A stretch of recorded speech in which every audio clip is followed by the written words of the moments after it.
Hola, me llamo Josafat Sánchez Leiva, soy estudiante de la licenciatura en Ciencia Política y Administración Pública por parte del Instituto Internacional de Estudios Políticos Avanzados Ignacio Manuel Altamirano, con sede en Acapulco, Guerrero. Actualmente curso mi cuarto semestre de la licenciatura. Este video lo hago con la finalidad de acreditarlo.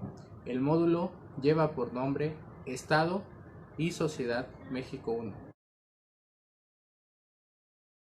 En este video ensayo presentaré al personaje Valentín Gómez Farías, un médico y político liberal que contribuyó desde 1821 a 1858. Gómez Farías nació en Guadalajara el 14 de febrero de 1781 y murió el 5 de julio de 1858 en la capital de la República Mexicana. Fue tan grande y ejemplar su existencia en México que por unánime acuerdo fue merecedor al nombre de Patriarca de la Reforma en México. Su padre fue el señor José Lugardo Gómez de la Vara Ramírez, procedente natural de Guadalajara, y su madre fue la señora María Rafaela Martínez Farías, originaria de Saltillo, Coahuila. Los padres de Gómez Farías fueron comerciantes en la ciudad de Guadalajara. Valentín Gómez Farías tuvo un hermano, quien fue José Antonio Gómez Farías. La condición económica de Valentín Gómez Farías fue en situación precaria. Él no contó con prosapia ni política ni profesional. Tuvo 5 hijos con su esposa Isabel López Padilla. 2 fueron mujeres y 3 fueron hombres. Valentín Gómez Farías ingresó al colegio cuando tenía 14 años, en 1795, ya que era la edad promedio de ingreso al colegio seminario. A los 14 años, Valentín comenzó a estudiar humanidades, gramática y retórica latina en el colegio seminario, como estudiante secular. Esto era ya que Valentín no vivía en el colegio, sino con su familia. A los 17 años pasó a estudiar artes y filosofía. A sus 20 años de edad, cursó la Facultad de Medicina en 1801 en la Real Universidad de Guadalajara. Al declararse la independencia mexicana, Gómez Farías fue elegido diputado al primer Congreso mexicano en 1822. Cuando Iturbide estuvo en el trono de México y disolvió el Congreso, Valentín se convirtió en su opositor y luchó por el establecimiento de la República con el Plan de Casamata. Posteriormente, formó parte del primer Congreso Constituyente en 1824, en el que destacó por sostener ideas liberales y por apoyar el federalismo. Desde entonces hizo una buena amistad con el general Antonio López de Santa Anna. Una vez instalado en la presidencia, que dejaba temporalmente Santa Anna, Farías contribuyó en el proceso ideológico liberal para intentar llevar a cabo varias reformas políticas y sociales que fueron fundamentales para el país.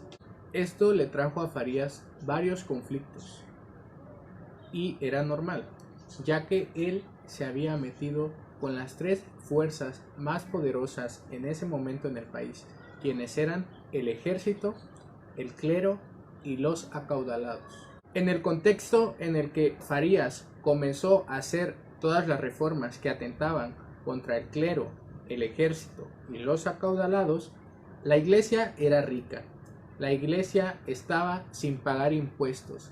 Recibía limosnas, donaciones, herencias, intereses por préstamos, utilidades de sus haciendas, hospitales y escuelas, y rentas por los bienes públicos y urbanos que ellos arrendaban. Por su parte, el Estado era pobre, y esto por el enorme gasto en un ejército que solo serviría para zonadas militares. Fue así que él emprendió reformas legales para enfrentar el poder de ambas corporaciones e instaurar un gobierno democrático y republicano. En 1835, Gómez salió desterrado del país y residió en Nueva Orleans. En tanto, en México se instauraba el centralismo mediante la constitución llamada de las 7 leyes. El 6 de diciembre de 1846 volvió a colaborar con Santa Anna al ser nombrado vicepresidente por el Congreso, y ante la ausencia, nuevamente, de Santa Anna, volvió a ocupar la presidencia de la República el 23 de diciembre siguiente.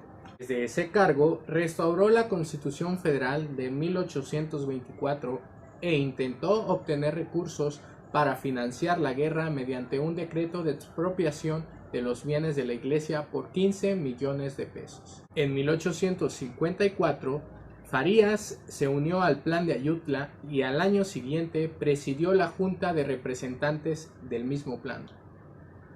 Al triunfo de la Revolución de Ayutla, fue diputado por Jalisco al Congreso Constituyente, presidió sus sesiones y juró la Constitución de 1857.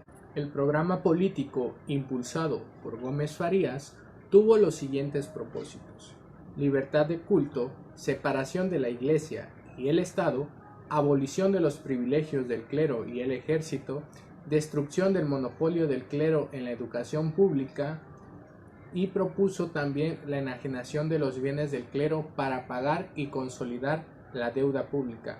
Algunas de sus aportaciones fueron excluir al clero de la enseñanza de los ciudadanos, fundó la Escuela de Medicina en la capital, redujo el ejército y suprimió sus privilegios con las reformas sociales, permitió que los clérigos pudieran deshacer sus votos. En lo económico, acabó con el monopolio del tabaco, fue el primer diputado en firmar la Constitución de los Estados Unidos Mexicanos de 1857, creó escuelas normales para maestros, reformas liberales como la libertad de prensa, creó la Dirección de la Instrucción Pública y decretó el establecimiento de la Biblioteca Nacional. Valentín Gómez Farías falleció en la Ciudad de México el 5 de julio de 1858. Tuvo un simple acto fúnebre como hubiese sido de su agrado. Aunque no fue admitido en la Iglesia Católica, fue sepultado en la casa de su hija. El 24 de marzo de 1868, el Congreso de la Unión declaró benemérito de la patria a Valentín Gómez Farías, cuyo nombre se inscribió en el Salón de Sesiones del H. Congreso de la Unión. En julio de 1993, sus restos fueron trasladados a la Rotonda de los Hombres Ilustres en la capital de la República Mexicana. Elegí al personaje Valentín Gómez Farías porque me sentí identificado en el aspecto de tener como norma separar los intereses de la Iglesia con los del Estado. Él consideraba que el ser humano era capaz de sostenerse sin el auxilio de la Iglesia. Quiso también que el gobierno no interviniera en lo referente a la conciencia y al dogma del ciudadano y que la educación de la juventud estuviera a cargo de las autoridades civiles.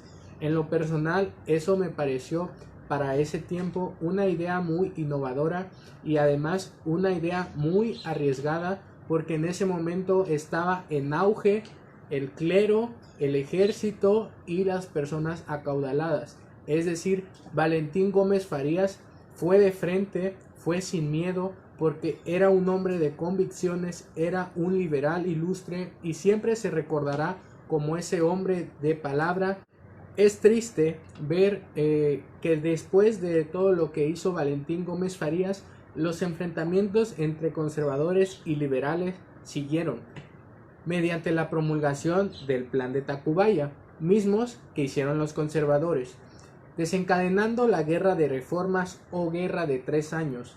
Desafortunadamente, y lo digo, desafortunadamente, Gómez Farías no sobrevivió para ver en 1867 el logro de la República restaurada, ya que él lamentablemente perdió la vida el 5 de julio de 1858. Como ya lo vimos en el transcurso del video, Valentín Gómez Farías fue una persona que tuvo dificultades económicas. A pesar de que sus papás eran comerciantes en Guadalajara, él no era un acaudalado. él no tenía una vasta riqueza, pero él sí tenía una inteligencia y sí tenía convicciones y amor a su patria, a su nación, para hacer transformaciones. Tampoco Valentín Gómez Farías tuvo prosapia, todo fue por mérito, y eso fue lo que a mí me llamó la atención de este personaje. De verdad estoy muy contento de este módulo de Estado y Sociedad México 1 y espero seguir aprendiendo más.